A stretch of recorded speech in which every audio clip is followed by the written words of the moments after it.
Hey, Coach, can you hear us? I sure can. We're ready. Okay, let me just take you a couple injuries here. So Sammy strained his groin just a bit, and we held him out today. And then Alex Brown tore his ACL yesterday, and obviously he didn't practice. Antonio Hamilton, slight groin strain. Darius Harris was excused. Lavert Hill, again, had a strain, hamstring. And then flip it over here real quick. Fish had a concussion, so he's in the protocol now. With that, it's good to get out here and to work and get our practice in. We've had a couple, 3 days here, the pads on and a ramp-up period. Each day was a little different time than the next, and just increasing it as we go to our normal time. So anyways, I'm pleased with the attitude and the work and how they've gone about their business. And it's a great challenge, offense and defense. The ones get to compete a lot against each other, and that does nothing but make each side better. And then the twos likewise get to compete against the twos, and that's great competition there too. So anyways, the time's yours. Go to Adam Teicher. Go ahead, Adam. Hey, how you doing? Great, thank you, Adam. First, Clyde Edwards-Helaire was there today, obviously, but didn't do much. What's going on with him, number one? Number two, there was that throw that Pat made towards the end of practice in the 7-on-7 where he was kind of drifting to his left and threw Dieter in the end zone.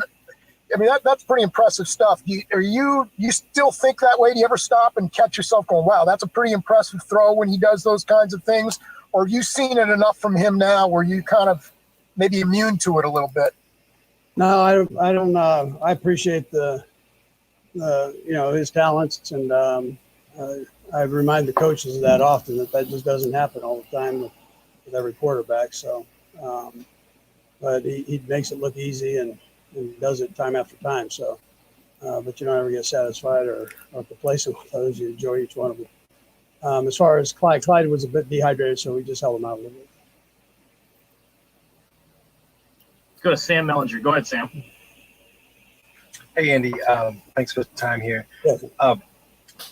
Kind of a housekeeping thing, but Chad Henne's taken, looks like almost all the snaps with the twos. I'm just wondering, I know you're comfortable with both those guys, but at least at this moment is kind of separating those. Yeah, Chad is the number two, so we want to make sure we get him enough rep. This is what we're in a time period now, kind of a time crunch with the way the ramp up is set. So you want to make sure the guys get enough reps in there to, within that time constraint. So the threes get shortchanged just a little bit. Let's go to Nate Taylor. Go ahead, Nate. Andy, good to see you. Hi, two questions for you. With understanding, because of the time crunch, how much have you feared that you guys have seen from Clyde that you kind of have an idea of what you want to work on moving forward as you have more padded practices? And within that, because of the situation going on right now with the secondary, the amount of injuries you guys have had, just what are your thoughts of how that group has looked so far, particularly guys like Cedric Thompson, Armani Watts, and Dan Sorensen, given where Juan Thornhill is in his sort of rehab right now? Yeah, so I think it's been great for those guys. Continuity is important back there, opportunities to play with one another. I think both groups are doing well, and it's given us a chance to look at some of the twos in there. So, and really some of the threes. We had a lot of numbers there at that position, so secondary position. So we were good. What was your first question? Just now with you guys are learning how to use this thing. You throw about 3 fastballs at me. Okay, I get it. Yeah, we're trying to get through it all, Andy, with you. The other one was with, you've seen Clyde for 2 padded practices now. Just what do you want to get at from as you get through the rest of the padded practices? Do you have a better idea of what you want to work on now that you see something more, resembling football? Yeah, no, I think he's doing a good job. He just needs reps and continue to practice. So that becomes important for him. Practice on important for him. Let's go to Herbie. Go ahead, Herbie. Hey, Coach, you mentioned some depth there. I'm going to go on the offensive side. You seem to have a spirited battle there with Derek Jeter as well as Jody Fortson. What are you seeing out of them at this camp, especially with Jody Fortson? Yeah, listen, he feels more comfortable out there, and he's learning. Dieter has every position down and knows them all. Not that they're in competition necessarily, but they're all just trying to do the best they can do. So, and listen, we're getting good work out of them. They're great reps to get on tape so we can evaluate them.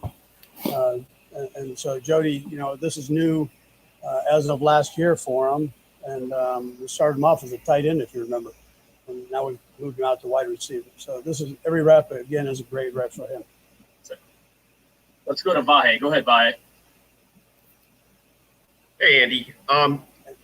Last year, Patrick, after his first season as the full-time starter, wins the MVP, and then really seemed to take his off-season in a whole new direction in terms of just working all the harder and developing more. And I'm curious what you've seen in him that way this off-season. Clearly, he's just further invigorated, I think. But what ways have you seen him do that? Yeah, I thought he attacked the offseason aggressively. He was on every Zoom meeting we had, asked great questions, which he normally does. Wants to know everything, wants you to feed him new plays, and wants to continue to grow. And that's about all you can ask. Every opportunity he had to throw, he got his guys together and they threw. And so, my hat goes off to him on the way he's approached it. Let's go to Pete Sweeney. Go ahead, Pete. Thanks, Coach, as always. Just curious about Clyde. It might be too early to tell, and I know he was limited today, but I was wondering what you and Eric Bieniemy think about him when it comes to pass protection so far early in camp. Yeah, you know what? He's a real smart kid, so he's picking it up, and he wants to be good. So that's a good combination. He has the talent to go with it. He's strong. He's short, but he's strong, and so he gets himself in good position with his quickness and his leverage, and does a good job with protection. He has a pretty good base of what's going on with it and who's coming and who the offensive line has and his responsibility. So, but listen, reps will continue to help that. Let's go to Seren Petra. Go ahead, Seren. Excuse me, Coach. Thank you very much for the time. First of all, can you talk a little bit about, you've talked about how Mahomes is working things. I know you've been in the league a long time, but how do you work differently? How do you try to grow and call in things for Patrick? Is it putting more on his plate? Is it, is there a process to you that you kind of do a checklist in the off season on how you're working? And then like everyone else, my other side of that is if you could comment, Eric Bieniemy kind of stole the show yesterday. He called Patrick Mahomes a quote competitive prick. And then you explained what he meant by that. Just your reaction to that way to frame it. I mean, I thought it was perfect, in getting his point across as to what he was saying, but just your reaction to kind of, how he labeled that. Well, we get to see it every day. We get to see how competitive he is. It's something that the fans only get to see on game days. We get to see it every day, and he keeps practice alive, challenges the defense, and it really makes everybody around him better just by his attitude and how he goes about it. And so I think if you talk to people, he probably competes at everything he does. As far as myself, listen, we always try to grow, and I'm lucky enough to have the Eric Bieniemys and Greg Lewis's and Mike Kafka, Tom, all these guys, Joe Blameyer, these guys, Dylan McCullough, they're all in it to grow, and so I love that part of it, and so they're always bringing ideas to the table. And even though we were doing it over Zoom, we were or WebEx, we were able to grow and kind of do it together. And I love that. I mean, that's the fun part of this thing, and bouncing ideas off of each other. Go to Nick Jacobs. Go ahead, Nick. Andy, a question for you is, given that you don't have preseason games, what are you having to adjust differently so you can get some of those answers on the final players for roster spots? Yeah. So we're trying to practice them and let them go. And we try to keep it as fast as you can so you get some form of an evaluation of the guys. And And then you got to shoot. Yeah, you don't have that game part of it, but you're not going to be able to get that either. But you know how we do practices and how fast we go, and so you see how guys compete, and there's enough competition on both sides that it should draw the best out of you, if you're willing for it to do that, and so that becomes important. And then we do it day in and day out. I mean, these guys, they're going on their third day of pads, and they've got a 10-10-10 tomorrow, and they're working. So you get an idea, a pretty good idea, I think, when we're all said and done here of what you got. All right, guys, we got time for a couple more. Let's go Breeland and then Matt Derrick. Go ahead, Breeland. Andy, I just wanted to pick your brain a little bit on Alex Smith. We all know that he is cleared now to play football, and I just wanted to kind of get your thoughts on that miraculous journey that he's taken. Yeah, how great is that, man? I'm so happy for him. I know how he is. He's dirty tough, and he loves playing the game. He didn't want it to end the way it ended with the leg, and so now he's back. And we all saw I guess it was 30-36, whatever it was, 30-36, the special on him. He did in the rehab that he went through, that day in and day out grind of the rehab. So I'm happy for him. I'm very, very happy for him. I'm happy for the Washington team too. Yeah. Let's go to Matt Derrick to finish it off. Go ahead, Matt. Hey, Coach. Good morning. I know you've got a lot of guys right now. They're nursing some groin, hamstring injuries. Not sure that's a big surprise out of the off season. How are you and the training staff working on just dealing with some of those soft tissue injuries to make sure you're not pushing guys too hard? And also, any clarification on Derek Noddy, because I'm not sure he's worked in pads yet. Yeah, so Derek had the ankle, so we're just kind of easing him back in. The soft tissues are the same as it is every year. When you get into that third and fourth practice and the guys are sore, normally in the groin area, that's how it works. And so, that's what we're still dealing with that now. And it's right about the same number as we have every year. So that hasn't been anything crazy. Coach, thank you for your time today. We appreciate it. Okay, guys, take care. Thank you. All right, guys, we got Patrick coming up next. Hang tight.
All right, guys, Patrick is heading in right now.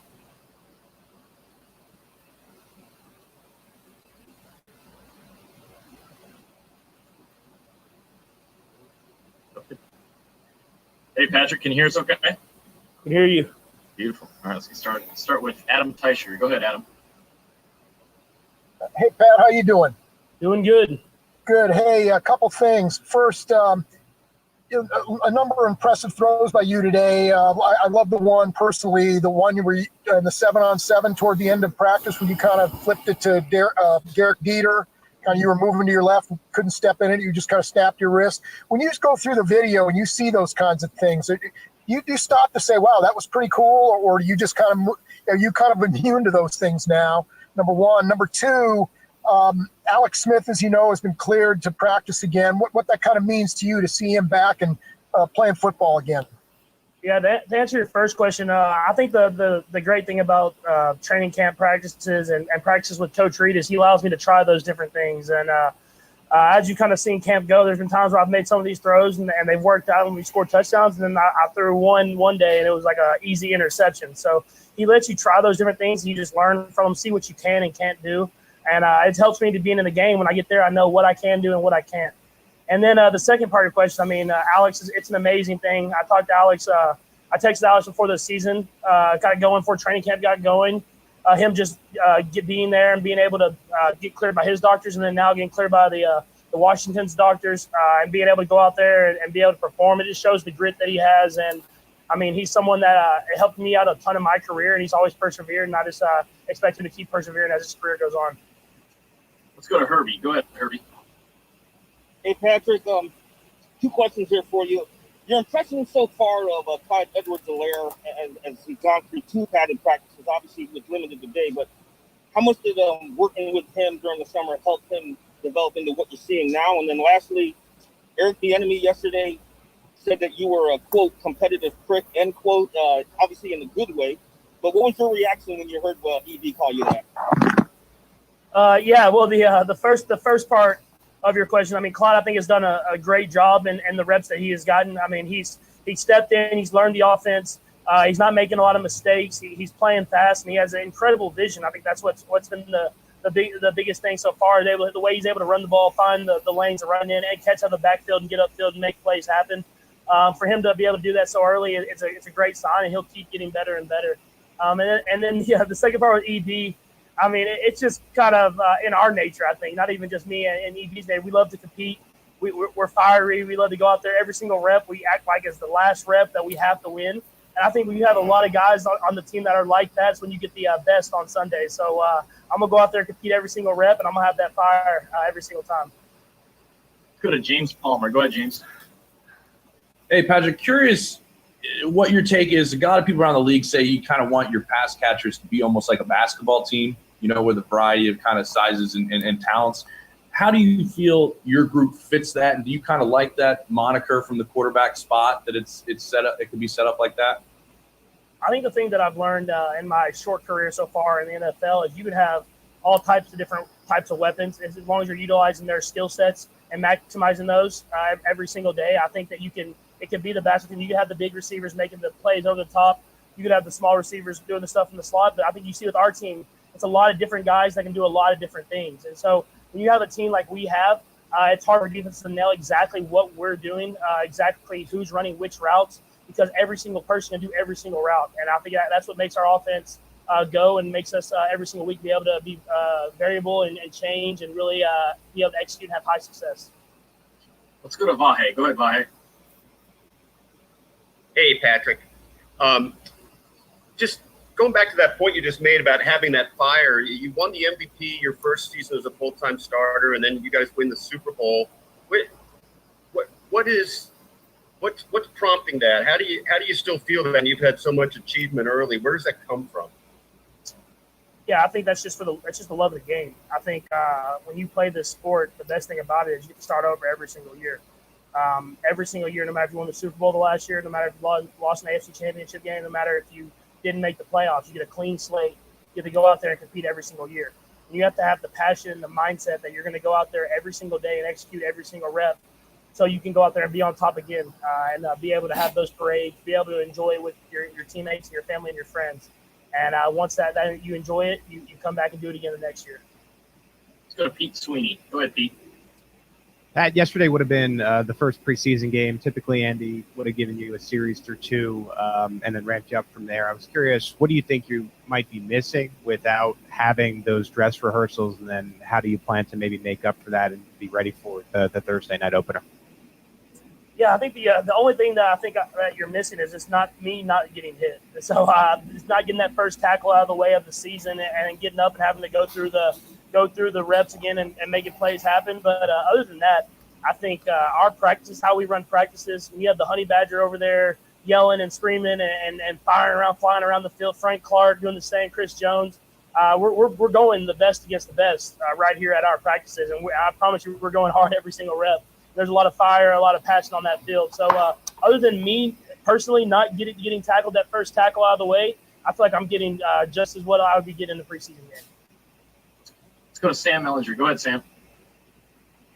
Hey, Patrick, we know what you think of the your ranking in the top 100, right? I'm curious what you think of Mitch Schwartz dropping off the list, and do you have a theory on why he seems to be sort of underrated when it comes to awards and that kind of thing? Yeah, I mean, I think obviously the position gets underrated a lot. I mean, the right tackle position, just throughout history. I mean, for the guys like Lane Johnson and Mitch Schwartz that have been doing it year in and year out, Ryan Ramczyk, all those guys. I mean, I know he was on there, but they've done it year in and year out, and it had a lot of high success. And so I think with Mitch, it's crazy to not see him on that list with how clean he keeps the pocket, how he does in the run game, how he's really been a great player for a long time.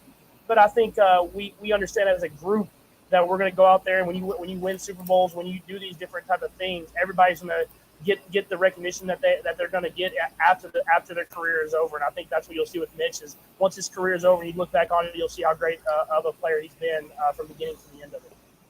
All right, guys, we've got time for a few more. Let's go to Darren first. Go ahead,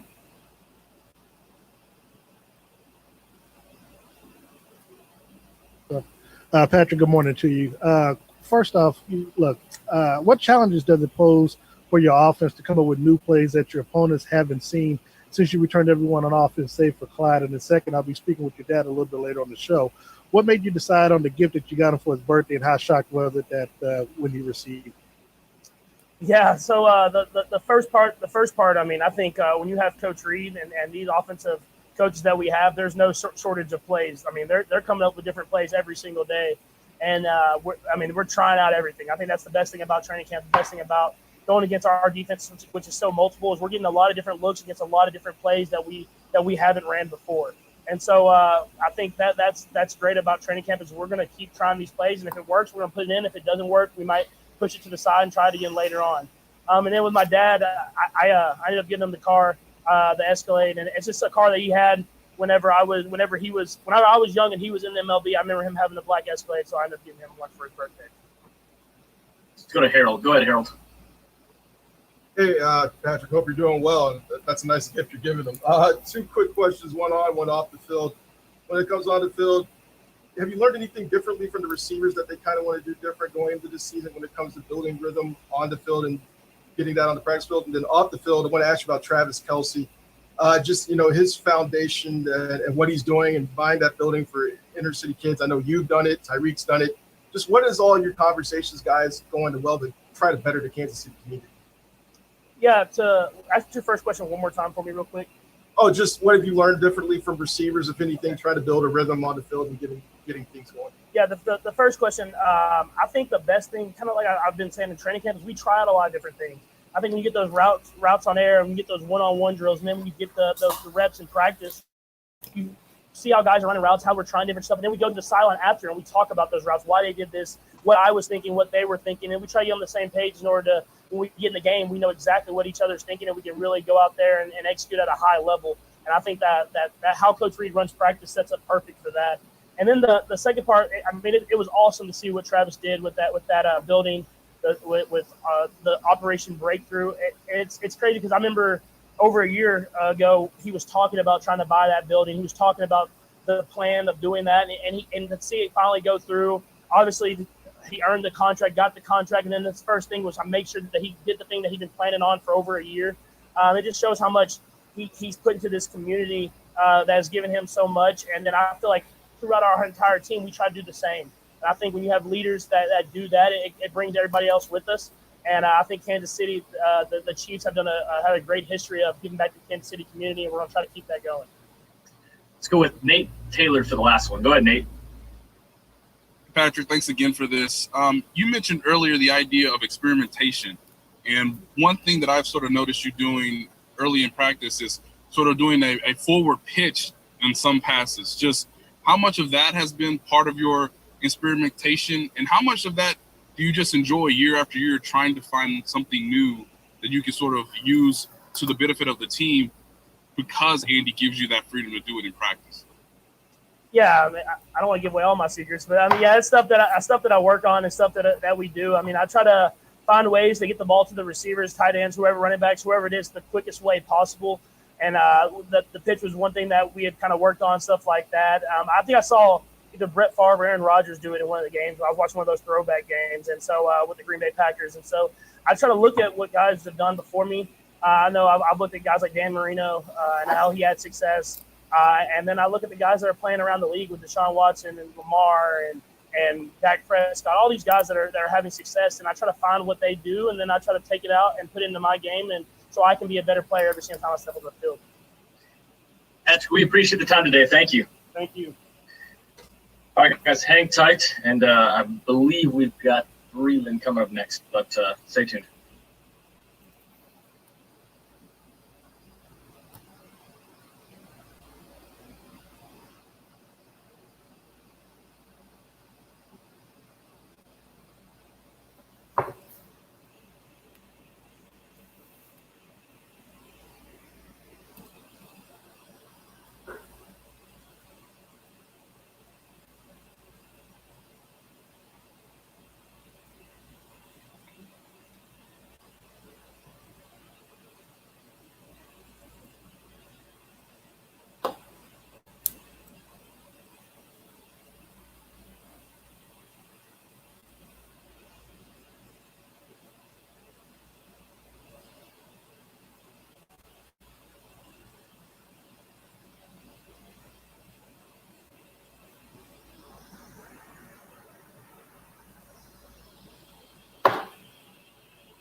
Looks like we've got Breeland coming up next, guys. So 1 minute here.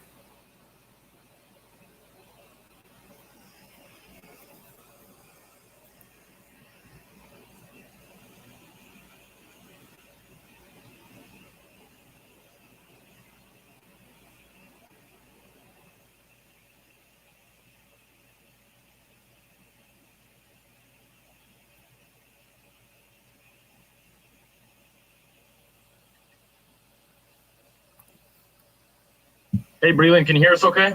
Yeah, I can hear you. All right. Well, if we're ready to get started, we'll go to Adam Teicher first. Go ahead, Adam. Breeland, how you doing? I'm all right. Good. I was wondering if you could give us some idea of where you are with the physical part of the game after being out all year. And also, I was wondering whether you played against Clyde Edwards-Helaire when you were at Ole Miss, and if so, what you remember about him. Right now, yeah, I'm back fully doing everything with everybody else.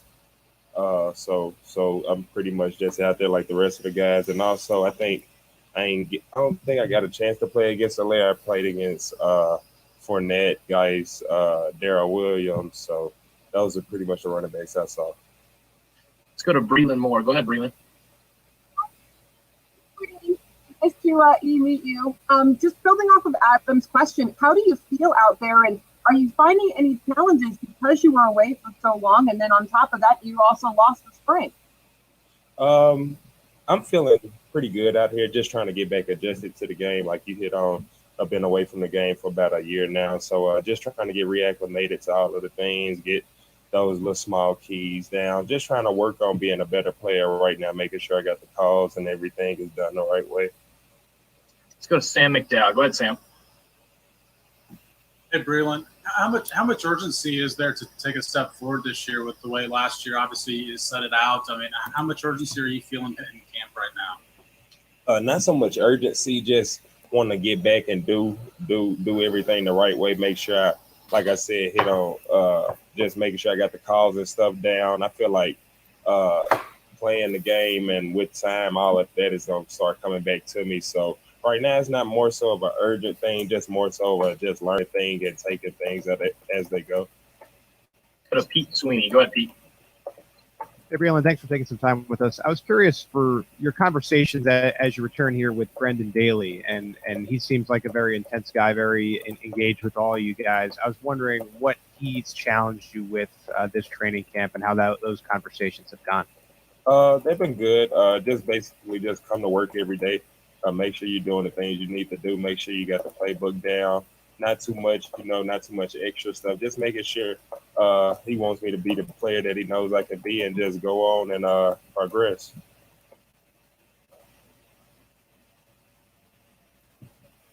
Go ahead, Nick Jacobs. Yep. Breeland, for you, I'm curious, what is it that you want to go out there and improve this year? Because I know at camp last year you were having a good camp, you were bull rushing really well, but for you now, what do you want to prove on the football field this fall? Like I was saying before, just right now, I just want to make sure I got the calls and stuff down, and just want to make sure, I'm doing things and getting my small reads. I just want to be a better football player right now. That's the urgency I have, right? 5 minutes. Let's go to Nate Taylor. Go ahead, Nate.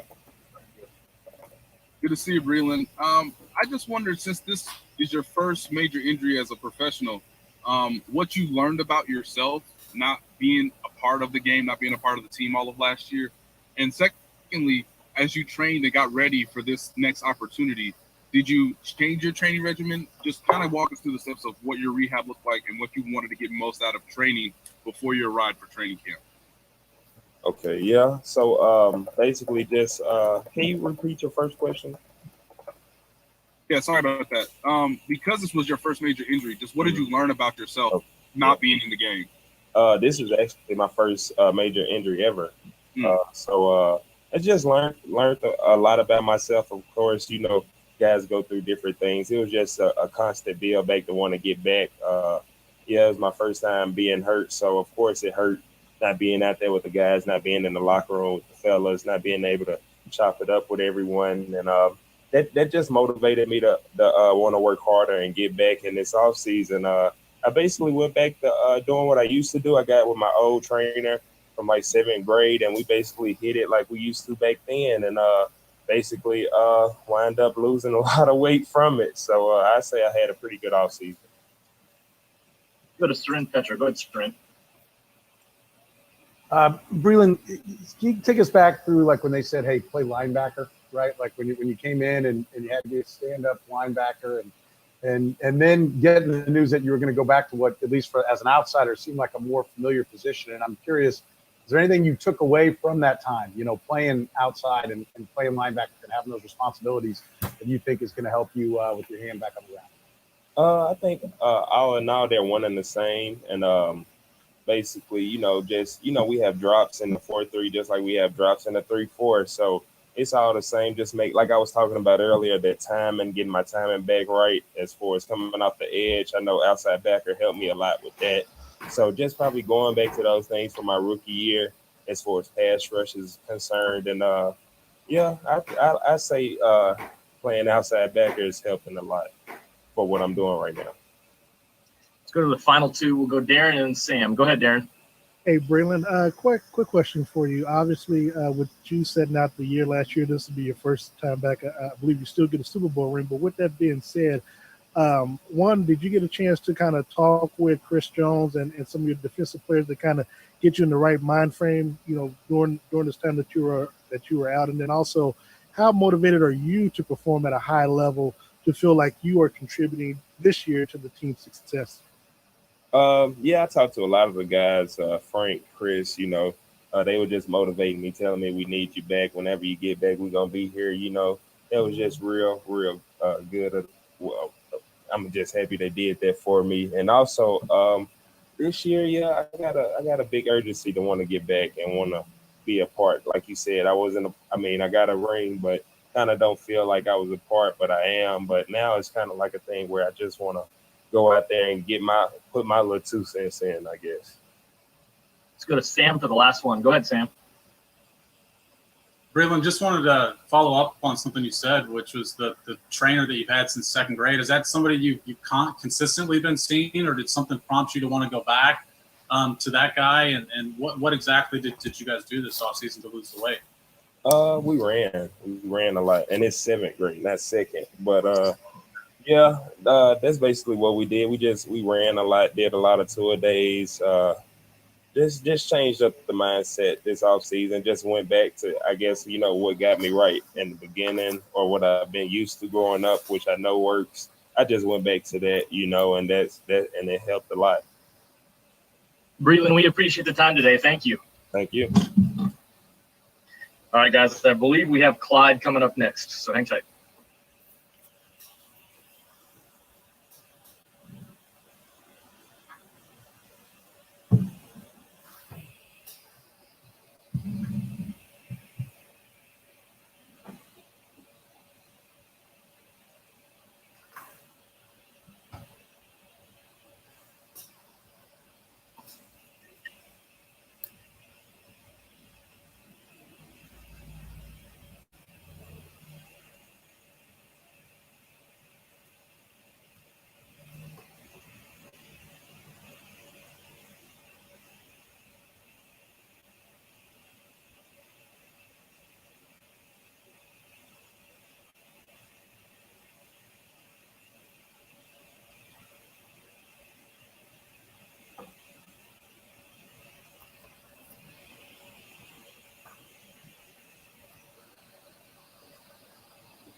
Hey, Clyde, can you hear us okay? Yes, sir. Awesome. Well, let's get started. We'll start with Herbie. Go ahead, Herbie.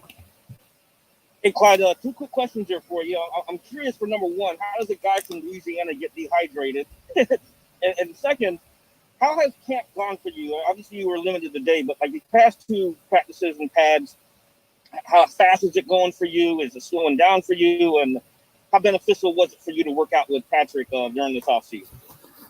Well, first to answer your first question, I mean, it's hot everywhere right now. And that's just what it is. And we're outside working. So, I can speak for myself outside working, doing whatever I can do to get fluids in. But, big output needs, huge input. So I just gotta hydrate some more. And for the most part, these last 2 days, putting on the pads, for me, it felt like everything slowed down. Just because the nature of football, everything slows down from pads just because of the contact and everything else as far as what I see from the running back position. So, and for right now, that's just how it's going for me. Let's go to Harold Coons. Go ahead, Harold. Hey, man, hope you're doing well. Drink some water, man. I heard Frank Clark, gave you a little introduction to the NFL a little bit. Could you just describe how that went? And then also, how are the veterans, like, especially with Patrick Mahomes back there, how's it help you just kind of get along and get a good feel for the game, even without the preseason games?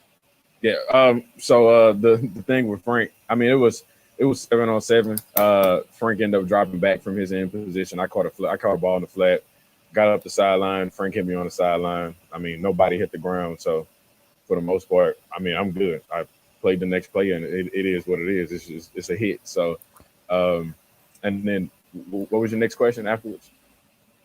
After Frank? Yeah, just the veterans like Patrick and some of the other running backs you're with, just how they kind of help you along, knowing that you've kind of been thrown into the fire as an RB1, if you will.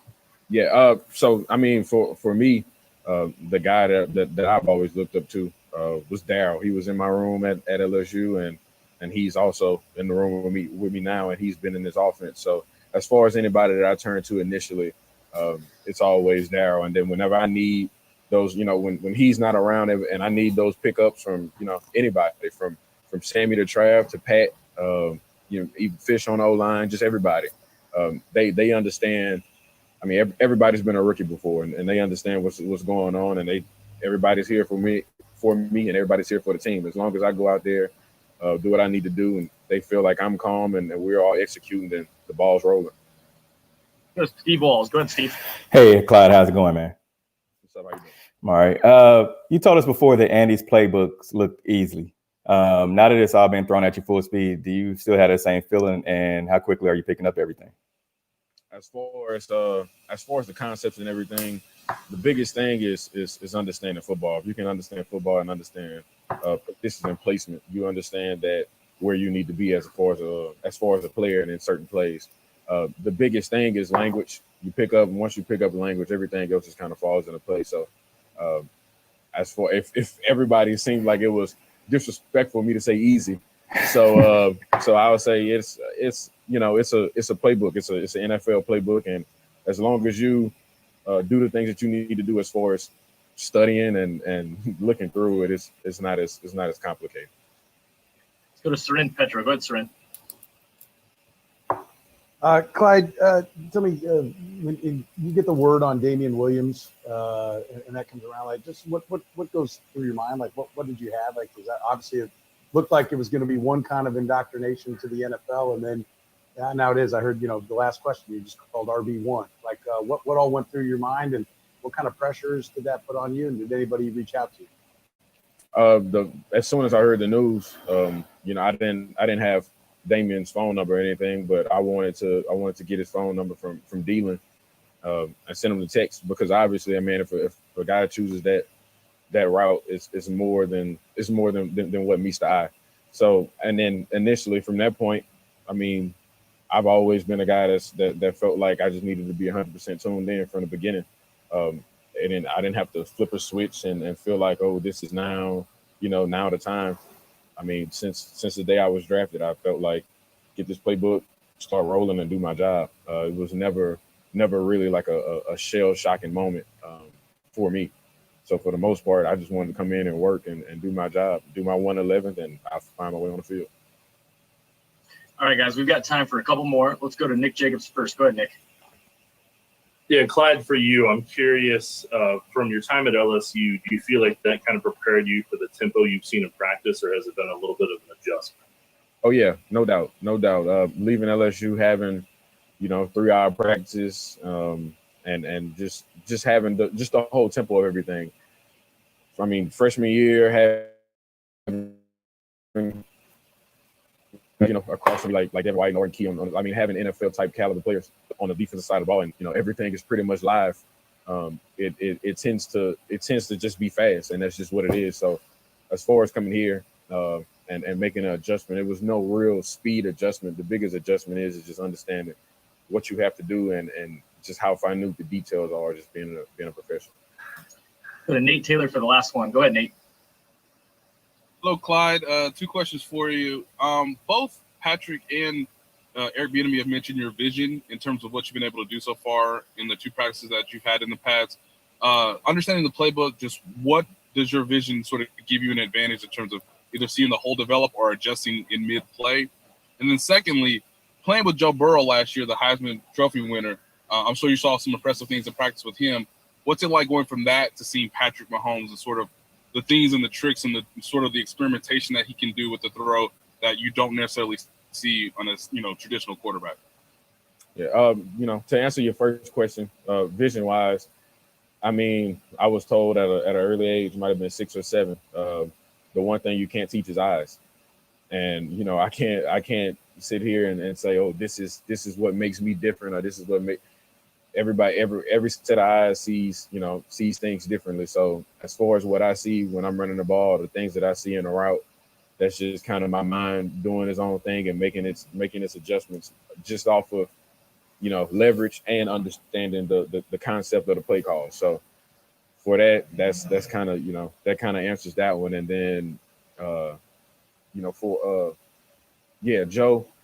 Joe did some things last year at practice that it just kind of makes you turn your head and shake your head, put your head down. Even being around K Falk and K Falk will sit and tell me like, man, that's some stuff that I've only seen Tom do. And when he's around Tom for 11 and a half, 12 years, and then like I had an interview yesterday, and I was talking about Pat rolling out to his left. And I mean, the play just looked completely shut down, and he just started by the time he got to the bottom of the numbers on the left hash, he just started saying, "Oh, I got it," and nobody looked open, and he tossed it up, and all of a sudden Tyreek came out of nowhere and completed a pass, and it went for 45 yards, whatever it was, and extended play, something that that you see time and time again, but for him to not throw it out of bounds and just understand, and his vision and everything that he has going on in his head, it's a little different. It's a little special.